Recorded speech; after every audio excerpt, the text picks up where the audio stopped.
O traballo no campo sempre foi dos máis suxeitos. Os animais non entenden de vacacións, de fins de semana ou de días libres. As vacas comen e móxense todos os días. Gandaría e vacacións sempre se levaron mal, ata agora, porque a proliferación de empresas de substitución de gandeiros repercuten nunha mellor calidade de vida. O noso traballo é facer pois que os gandeiros poidan vivir mellor, ter días libres.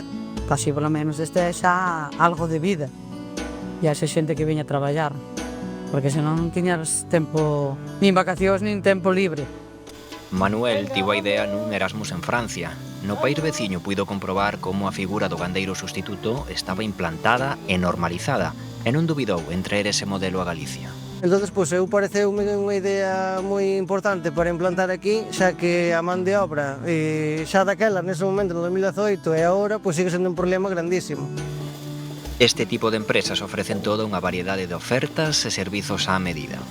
Pódense contratar por horas, por días, en datas sinaladas ou por períodos máis longos de tempo, como durante a baixa dun gandeiro. Damos servicios desde horas hasta meses completos, é dicir, adaptámonos sempre á necesidade do gandeiro.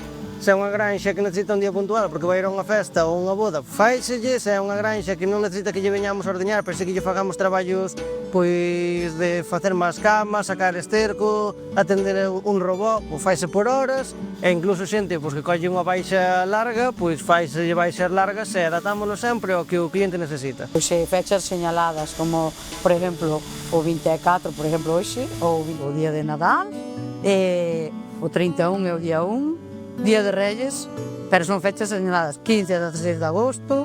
Facemos un servicio para cando non hai nadie na explotación, é dicir, non hai ningún socio, e facemos outro tipo de servicio de apoio para cando si hai xente na explotación, vimos a sustituir simplemente ao socio que falta. Pouco a pouco este tipo de servizos foronse estendendo, pero os comezos non foron doados.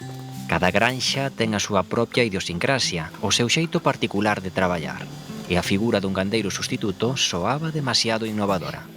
O que intentamos é mantela ao nivel que eles fan, facer os traballos que eles fan, no orden que eles os fan, para que as vacas e os animales noten o mínimo de cambio posible. Cada un ten xa destinado o seu traballo. Nós somos, eu máis outra, a de ordeñar. E despois hai dous que están sempre fora, e o outro fai os carros. E a outra pincha vacas e dá leite aos carneros. Ao primeiro custou moitísimo traballo, sobre todo porque ao final son animales, é unha empresa, é a empresa do gandeiro, é algo moi difícil de soltar, porque claro, mañán isto ten que seguir sendo rendable para min, ten que seguir dando os seus beneficios, as vacas teñen que seguir estando en boas condicións. Duns inicios en certa medida complicados a un presente en que a demanda hai veces que supera a oferta. Librar no campo está a orde do día e desde as empresas de sustitución non sempre poden responder a todas as solicitudes. É verdad que nos pasa en algunhas ocasións que necesitan eses días e cando nos los piden 15 días antes ou unha semana antes, pois é imposible responder.